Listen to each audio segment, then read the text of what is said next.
Hello, good people of YouTube. Mountbatten here, and today I want to discuss something with you, which is also kind of the second impressions video for the Goliath, the new Tier 10 British heavy cruiser.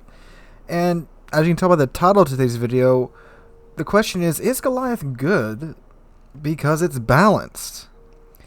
Now, Goliath, from my play experience in her, she seems to be a fairly well balanced tier 10. We have been getting a whole lot of ships that have been pretty balanced per se recently. There's been quite a few that have been kind of all over the place. Of course, everyone's favorite, Kremlin. You know, that thing's still extremely strong, and it's gotten nerfed a little bit, but not too much else is being done about it. Smolensk, even though people do defend Smolensk, you have to admit that Smolensk is pretty strong for even if you don't want to say it's tier 10. Most people will admit that Smolensk is a little bit too strong.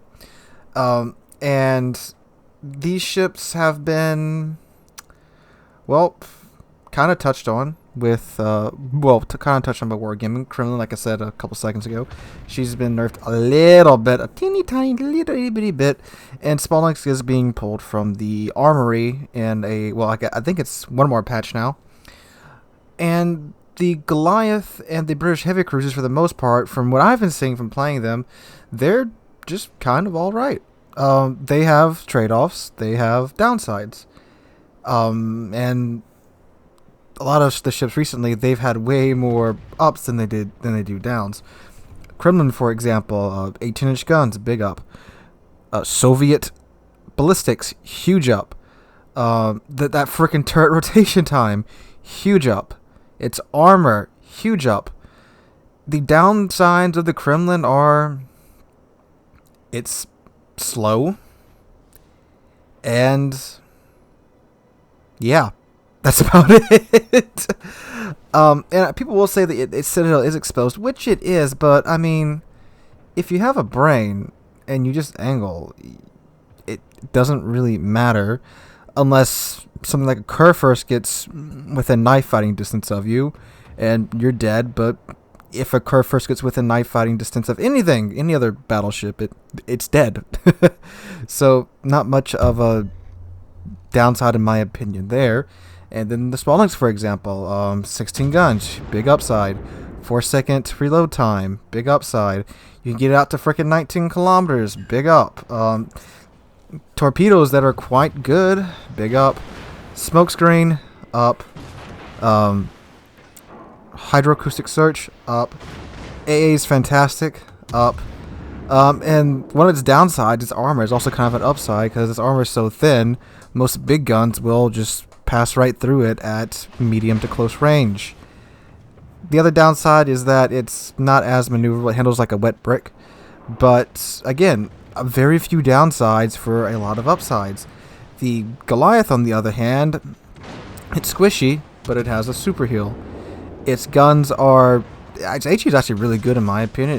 They hit freaking hard, as you're seeing in this video. And again, the match I'm showing you here, it's not a fantastic game in Goliath, but it's not a bad game either. It's fairly average.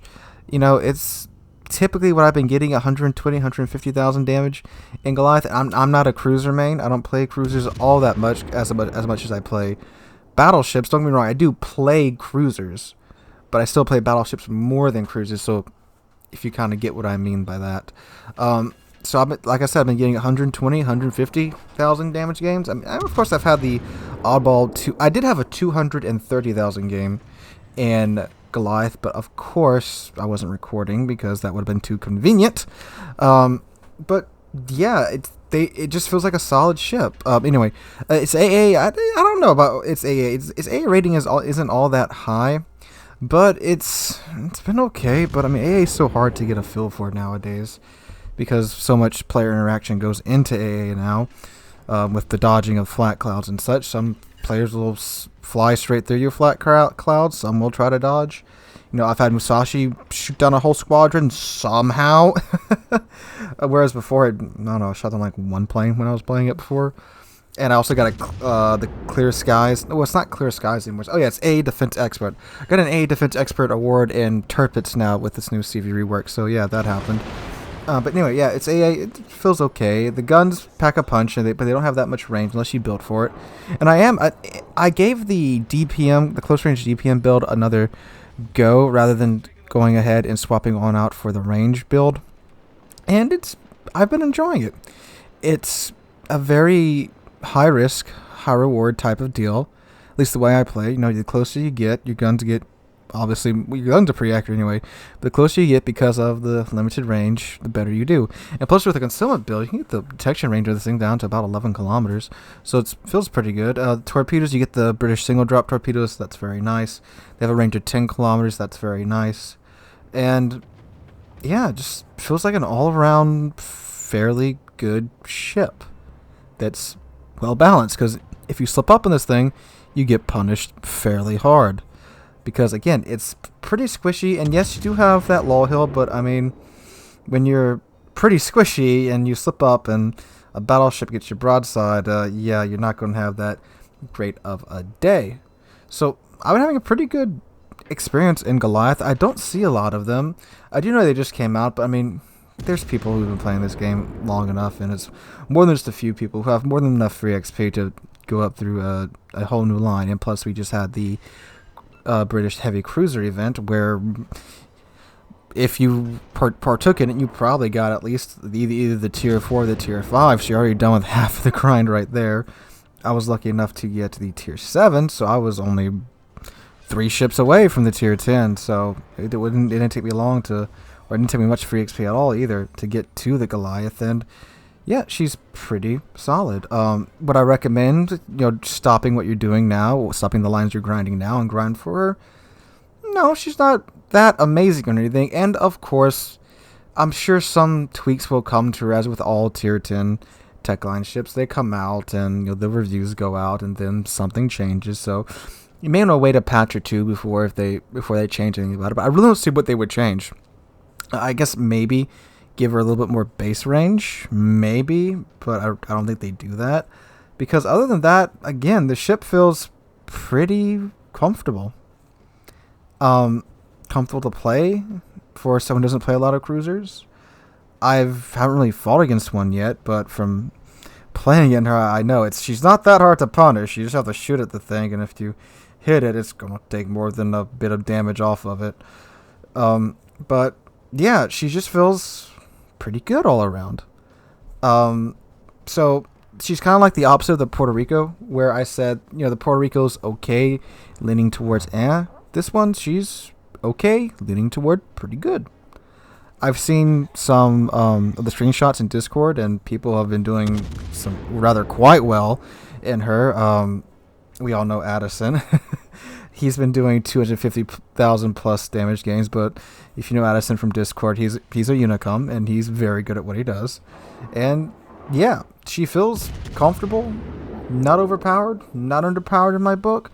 A ship that, I'd say if you get done grinding whatever you're grinding now, and you're looking for a heavy cruiser line, I'd say they're a solid choice. I would maybe recommend the Japanese cruisers or the German cruisers over the Goliath and the British heavy cruiser line, but I would think they would be something you should, grind in the future.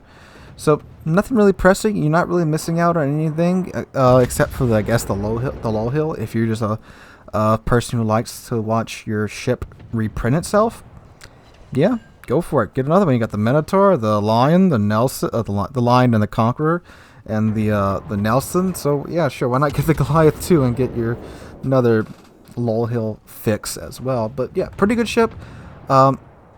Gets my thumbs up as someone who doesn't play a lot of cruisers.